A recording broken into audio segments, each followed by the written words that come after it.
சென்னை அயோத்திக்குப்பத்தில் வாக்காளர் பட்டியலில் பெயர் சேர்ப்பு திருத்தம் தொடர்பான முகாமில் மேஜை போடுவது தொடர்பாக திமுக மற்றும் விஜயின் தமிழக வெற்றி கழகத்தினர் இடையே இன்று திடீரென்று மோதல் ஏற்பட்டது. வாக்குவாதம் முற்றி மோதல் உருவானதால் போலீசார் தலையிட்டு சமாதானம் செய்தனர். தமிழகத்தில் கடந்த மாதம் 29ஆம் தேதி வரைவு வாக்காளர் பட்டியல் வெளியிடப்பட்டது. மாவட்ட வாரியாக இந்த வரைவு வாக்காளர் பட்டியல் வெளியானது. அதோடு 2025 ஜனவரி 1ஆம் தேதியை தகுதி நாளாக கொண்டு புகைப்படத்துடன் கூடிய வாக்காளர் பட்டியல் திருத்த பணிகளை இந்திய தேர்தல் ஆணையம் அறிவித்துள்ளது. அதன்படி வாக்காளர் பட்டியலில் பெயர் சேர்த்தல், பட்டியலில் ஏற்கனவே உள்ள பதிவுகளில் நீக்கம், திருத்தம், இடமாற்றம் செய்தல், ஆதார் எண் இணைப்பு உள்ளிட்டவற்றுக்கு விண்ணப்பங்கள் பெறப்பட்டு வருகிறது. இது தவிர வாக்காளர்கள் தங்கள் பெயரை சேர்ப்பதற்கும் வாக்காளர் பட்டியலில் திருத்தம் செய்வதற்கும் வசதியாக சிறப்பு முகாம்கள் அறிவிக்கப்பட்டன. அதன்படி நவம்பர் 9, 10 மற்றும் 23 ஆகிய தேதிகளில் சிறப்பு முகாம் நடந்தது.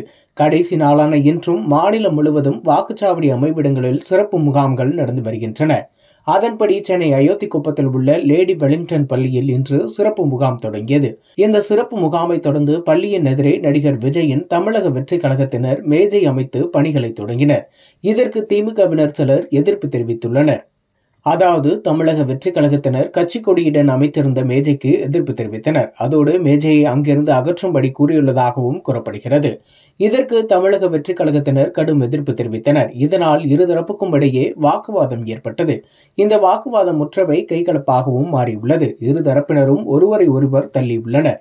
இது பற்றி தகவல் அறிந்தவுடன் சென்னை மெரினா போலீசார் சம்பவ இடத்திற்கு விரைந்து வந்து இருதரப்பினரையும் சமாதானம் செய்தனர்.